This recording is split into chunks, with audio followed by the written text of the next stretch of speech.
கன்றாத வளமையும் குன்றாத இளமையும்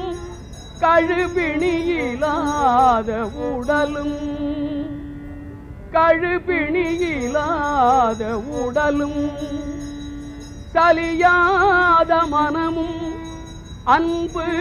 அகலாத மனைவியும் சலியாத மனமும் அன்பு அகலாத மனைவியும் தவறாத சந்தானமும்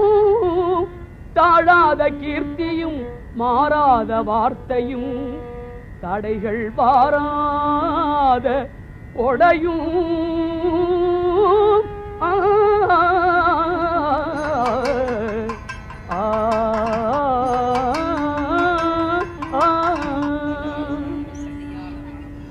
தொலையாத